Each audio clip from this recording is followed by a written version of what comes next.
Hi there, and welcome to the Mission Forward podcast, where each week we bring you a thought-provoking and perspective-shifting conversation on the power of communications. I'm Carrie Fox, your host and CEO of Mission Partners, a social impact communications firm and certified B Corporation.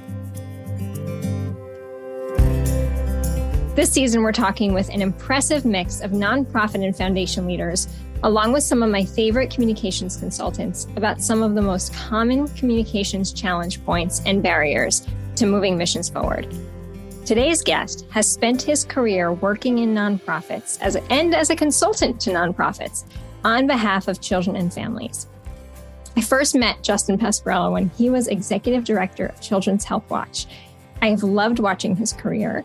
He has taken the TED stage in such a powerful way. Search why joy is not a solo sport if you're looking for something to feel good about today.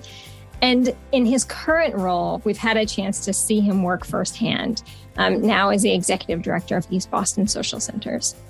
You have heard me talk a few times on the show about how much I love when people center their purpose. And Justin has a very clear one.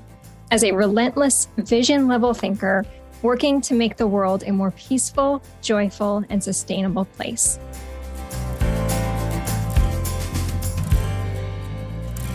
Justin, thanks for being here. Carrie, it's awesome to be here. I have loved listening to the podcast, and I'm really excited to have this chance to be with you. So thank you. Yeah, thank you. Well, I gave folks a little preview there, but there is so much to you, Justin, that I could not fit in a quick bio. So I'd love to turn it to you. Tell us about this amazing adventure you've had and journey you've had that has now taken you to the wonderful community of East Boston Social Centers. Yeah.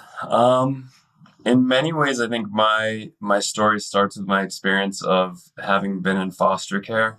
I was incredibly fortunate in many ways. I have a loving birth family, a half-sister and her family, and my birth mother, other birth relatives who were really supportive. And my birth mother wasn't able to take care of me all the time. So I spent some time with her, spent some time with family in England in foster homes, and ended up with my family who adopted me when I was 9 years old. And so as I was in my last year in college, I was in a community action class and knew that I wanted to do something for foster kids. Thought that I wanted to write a book. Went to the bookstore, saw that there were a lot of books. And so I've been working on that for the last 24 years or so, but found that there was a real need for mentoring for youth in care, and had the opportunity to move back home with my parents and start a mentoring organization for youth in care. That was a really foundational experience for me. I continue to be on the board of Silver Lining Mentoring, and I'm proud of the work there. I think one of the biggest lessons that I took from that experience as someone who had been in foster care was the importance of people with lived experience, people who are from the community, being part of change as partners, as leaders in an organization, and not just people receiving that support. So I talked with someone who was running another mentoring organization for youth in care who was doing outstanding work, but we had this model of mentors who had been foster children themselves. And the person said to me, "Can you find good mentors who've had that experience?" And that has always stuck with me as that kind of light bulb moment of the importance of centering the voice and the leadership of the community that you're working with, because yes, there are great mentors who've had that experience. And if an organization doesn't believe that, I think it's really hard to have the change that we're hoping to have for youth in care.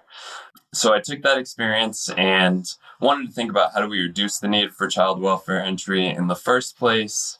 Wanted to think about the difference I wanted to make in the world, and really wanted to, as you said, figure out a way to increase joy in the world. And that was kind of marinating in my mind.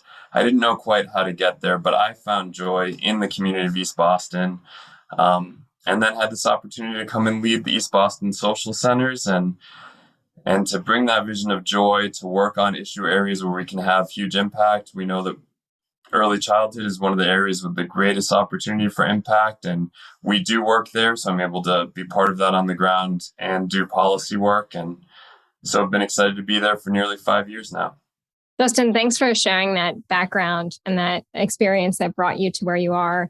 You know, I often think that with any individual, right, to a person, we are a collection of our experiences that we have been through. And it makes so much sense if I think about how I have experienced you as a leader. And I mentioned this before we started, that I think you distribute and share power better than just about anybody I've ever seen. I mean, you are a really, truly inclusive and thoughtful and caring leader. How you think about the importance of the role that you sit in, and how some, I am sure, very difficult early experiences informed now how you show up at work and the gift that you are as a friend and a person and a peer. Well, thank you. So let's pick up on that, because we are talking this season and in this set of shows about this power, and specifically power of communications to advance justice and equity. And for folks listening, they should probably know that we had this great experience to work really closely with you over the course of this last many months in the rebrand and the refresh of East Boston Social Centers as an organization that had had the same logo and the same messaging for decades, right? For a long time, that you knew inherently that it needed to be updated. Yes. But there was a really clear way that we set about doing that together. And it was designed, every piece of it, to be community led. Talk to me about what that experience felt like for you, and as much as you want to, what that meant for your community too. Well, that was a big part of why we wanted to work with you at Mission Partners. We talked with a few potential groups that we could work with, and you did such an outstanding job of bringing a proposal that would allow us to have these in-depth interviews with community members, these focus groups, and allow us to bring as much community voice as possible into this work. And that was hugely important for the social centers. We have been around for more than 100 years, and we have people who've been part of this organization for generations. And it is a home for them. It is a family. So the way that we talk about our work, who we are, means a great deal to them. So it was a really great experience they recognized this need to refresh. As you said, the logo was decades old, had been updated with clip art decades ago, but reflected work that we didn't do anymore. People didn't name the organization name the same way every time that they talked about it. Sometimes it was the social center or the center. People said it in different ways. So people recognized the need to update, to refresh, also to keep that historical thread. Yeah, it was great to be able to bring people who'd been with us for generations, people who were much newer to the organization, board, staff, community members. People didn't always agree, but they were able to hear each other, and everyone was happy with where we landed. And I will remember that about that experience with your community, that there was a connectivity, a deep connectivity to your existing brand that folks weren't willing to get rid of because of how much it wasn't just a mark, right? It was the history of everything that you all stand for was in that mark. I even remember someone saying that initial mark was drawn by some of the children decades ago, and that informed the logo. And that was hard for people to move away from. But ultimately, you're right. We spent a lot of time listening to your community and heard over and over again the spirit of joy, the spirit of optimism, the spirit of change and community was so deep that they ultimately, community decided that could be presented in a different way, but still mean the same thing. Yes. And your team did a great job working with all of us to process that. Some people questioned, should we have a new name? But that there was this really strong commitment to what that name meant, that there was a really strong attachment to it, and that it was important to keep that name, but that we could refresh and update the brand to be more relevant with a logo that's more reflective of this time and of who we are now, and with messaging that better captures our history, but also helps us to talk about how we're moving forward. And there's a lot of organizations who have considered going through similar process as you've just gone through, who also have stakeholders and communities that are evolving and changing rapidly, right? If we think about changing demographics of most communities, they are changing. And so that required you in this process to think really deeply about how to make sure we were hearing from a wide swath of constituents in that process.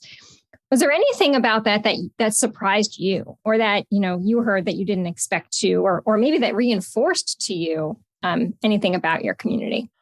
It was really helpful for me to hear the reflection on the word joy, because joy was a way that I had been talking about the work that we were doing at the social centers that I think really embodies what we have done for more than 100 years. That we have been a place that builds strong relationships. We have been a place where people enjoy the social activities they participate in. But joy was a new way of talking about that. And so I think that was something I learned through this process. And also this process was an opportunity for people to understand that connection and to own that word joy in a different way.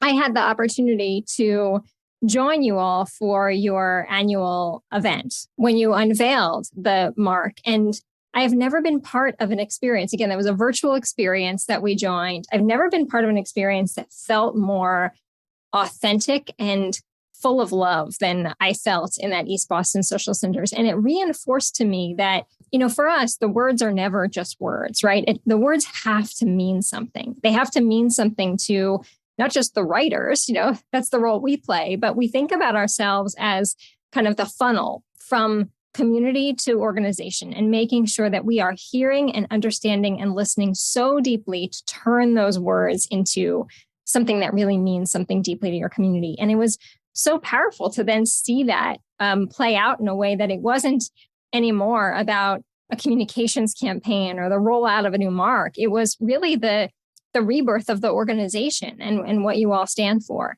Tell us a little bit about how that rollout has played out, what that has looked like in your community, what reactions you've gotten to that process.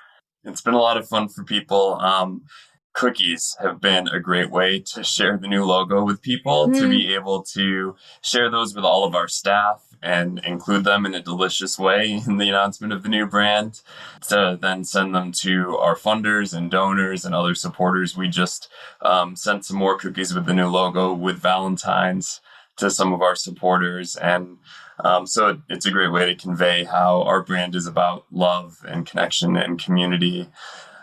I've been really happy seeing how the staff have taken on simple things like just the email signature. People had a variety of different ways that they were using the email signatures in the past. So it's been really good to just bring that increased consistency. And we recognize that there's still more work to do. There's still more practicing how we talk about our work, being unified. We've made a lot of progress on that. We have found that we can more powerfully communicate our impact by anchoring it, that we're a place that cultivates community, belonging, and joy, and that everything comes from that. So it's been really powerful to have those words as we explain the programming that we deliver. And there's more opportunity to keep practicing that together, which is fun for people. I'm thinking about folks listening to this, thinking, gosh, that sounds easy. They went and did some community listening and they rolled out a new brand and now they're putting it on cookies and it's all good.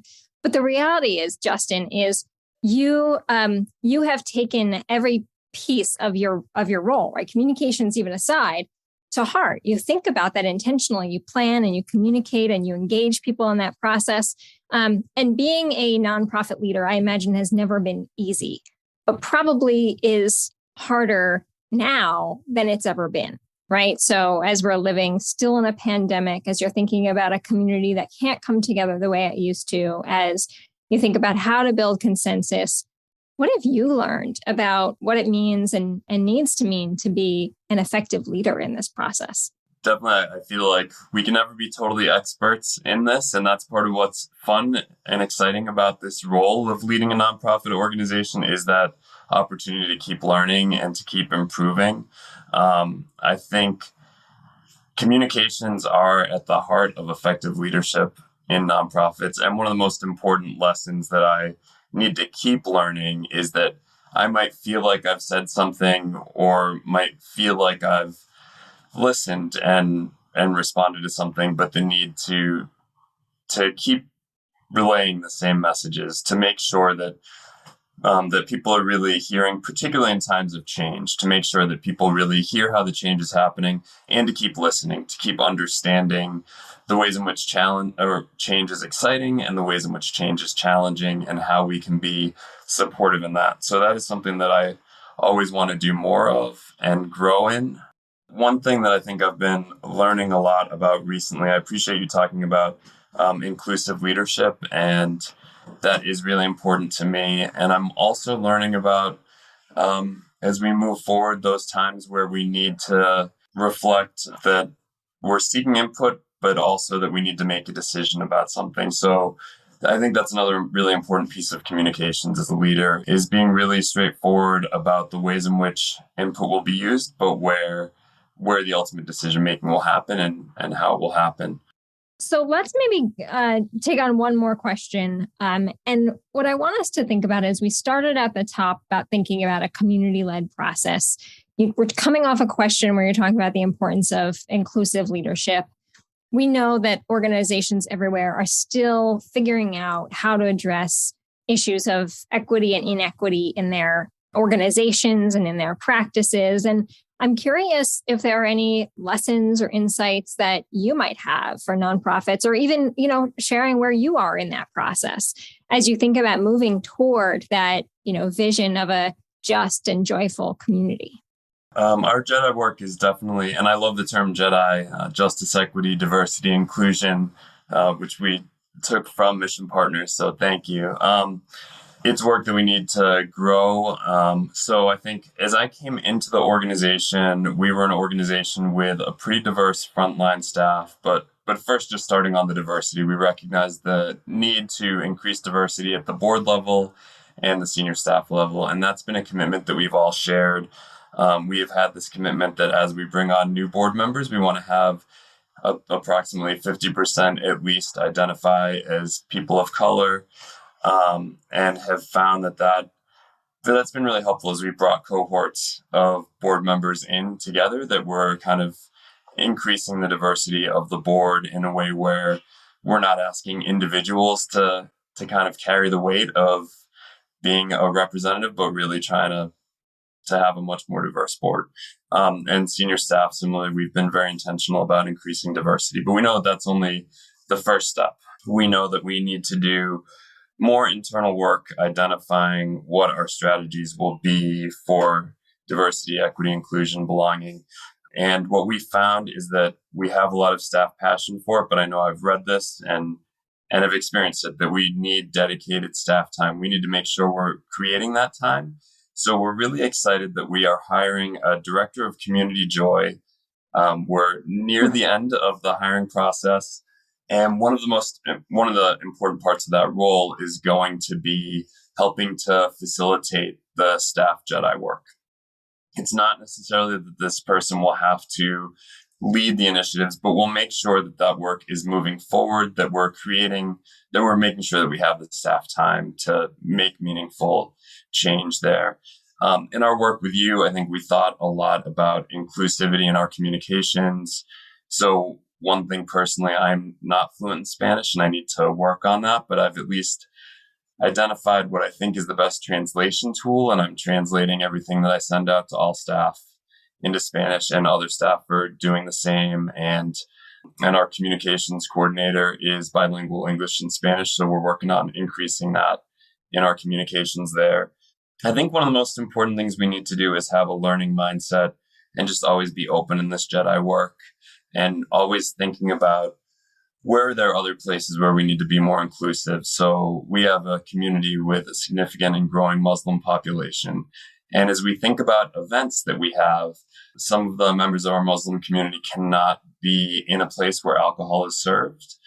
At the same time, alcohol is a really important part of the traditions of other members of our community when celebrating. And so there are things like that we just need to surface and discuss and be intentional about. And maybe sometimes there aren't easy answers about the way to be most inclusive of multiple traditions, but we need to keep wrestling with that so that we can do better for our community.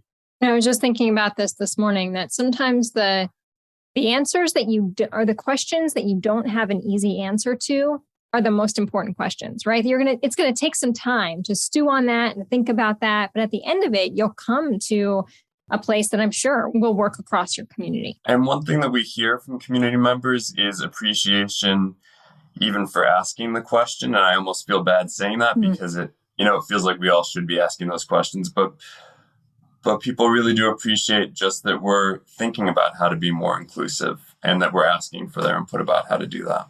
we have to wrap up, but before we do, I'm going to give you the mic back and say, take us home and tell us what's going on at East Boston Social Centers right now that's got you excited and that you would hope people learn more about after this conversation. Thank you, Carrie. There are a few big initiatives that we're really excited about. We are working to ensure that all children in East Boston enter kindergarten joyful, thriving, ready to learn. And we want to make sure that we're really rigorous about all three of those things. And we have had some opportunities to significantly grow that work recently. So we're centering parent leadership in that. We're working across sectors, and we're using a data platform for case management and support so that families don't experience supporting their young children as something that is so overwhelming, but really feel like they've got the support they need to get there. So that's one initiative we're super excited about, making a lot of progress, hiring new people on. A second thing that we want to do is demonstrate the impact of an early education system where all children and families have access to high quality, affordable early education and care taught by equitably paid teachers. There's so much work to be done there, but we're working on a concept to significantly increase the pay of our early education teachers and to make sure that all families are paying no more than 7% of income for access. We want to demonstrate the impact of that. We're partnering with a research group, Razzleton Touchpoints, and we're partnering with social finance to demonstrate the financial benefits to government, to business, and others. And I know Mission Partners is part of work to advance early education and care. So thank you for that shared commitment on that important issue. And then the third thing that I'll say, I mentioned that director of community joy that we're hiring for. We're seeing this as kind of an internal entrepreneur to catalyze our movement to demonstrate that we can significantly, measurably increase joy and well-being at a community level. And we know that has to start with the staff. So the first place this person starts is doing everything we can to increase staff well-being and joy. From there, continuing to increase what we're doing across programs, things like bringing in mindfulness, strengthening relationships, helping with fitness and well-being. And then finally, to move from there to say, what can we do across the full community so that we can actually measure? And when there are those international happiness reports, our goal is that East Boston is happier than Denmark or Finland or whoever is ranking at the top internationally. So we've got some exciting work to do, and we're grateful to have awesome partners like Mission Partners helping us to move that work forward. Justin, this conversation, and you especially, are the epitome of this idea that anti-oppression work and anti-racist work is heavy, it is weighty, it is complicated, but it can be joyful, right? Every step we take toward that more just and equitable future is moving us toward that vision of joy that I know you carry with you and lead through that vision every day. So thanks for the work that you are doing and the community you are leading. And as a reminder, if you want to do a follow-up to this conversation, go on the TED Talks website and search Why Joy is Not a Solo Sport for a really great presentation by Justin. Thanks for your time, Justin. Thank you so much, Carrie. And that brings us to the end of another episode of Mission Forward. Thanks for joining us. Mission Forward is produced with the support of Sadie Lockhart, Nimra Haroon, and the Mission Partners team in association with True Story FM. Engineering by Pete Wright. Music this week is by Foster and Josh Leak. If your podcast app allows ratings and reviews, we hope you will consider doing just that for our show.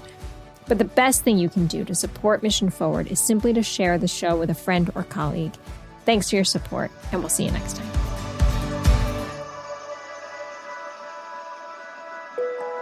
Checking in on you. I can't seem to focus. I'm just so distracted. It's all so much to process. If your workplace is like mine, the mood starting this week was decidedly different from the last. By noon on Monday, comments like these began showing up in meetings, over Teams, and on Slack, as we watched a massive Russian invasion on Ukraine take over our feeds, our conversations, and our mental focus. As Ellen McGirt noted in her Fortune column this week, a real-time fog of war has descended on the world, and observers struggle to process events on the ground, while deadly scenarios are anticipated and discussed. The reality is, this situation is complex and heartbreaking and bound to get worse before it gets better. The harder reality is that it's not the only pressing matter on our minds these days. These days, in fact, there are no shortage of pressing matters, and each one of us is experiencing our own set of them, each in our own ways. But how to acknowledge or communicate this truth in the workplace, even if you should? Short answer, yes, you should. What is happening in Ukraine is affecting us all in many ways, and for those with family or friends in the region, it is a deeply personal issue. What we are experiencing is heavy and hard to process, made no easier by trying to actually understand the situation. By checking in with your colleagues and acknowledging that it's normal and expected to be feeling the effects of a faraway conflict on our own hearts and minds is a compassionate and empathetic response in a time when many are just simply trying to process it all. If you are struggling to find the words to check in with your colleagues, I've offered some starter words here. They're not perfect, but designed as a reminder of just how important it is to communicate with compassion and empathy in the workplace, these days and every day. Here we go. I can feel how much you're holding on your heart and your mind these days. Would it help to talk? I know we called this meeting for another reason, but I wanted to start simply by checking in. How are you feeling today? I know how difficult it can be to focus in uncertain times like this. Perhaps we consider shifting some timelines to give us all a little more mental breathing room. It's normal and expected to be feeling this way. Is there anything I can do to support you? This isn't everything, but it is something. As my daughter says, one kind act matters, but many kind acts can change the world. Do what you can, where you can, from wherever you are, to check in on those around you this week. It won't change the big things, but it will matter deeply to those around you. And maybe that's something good to hold on to in these uncertain times.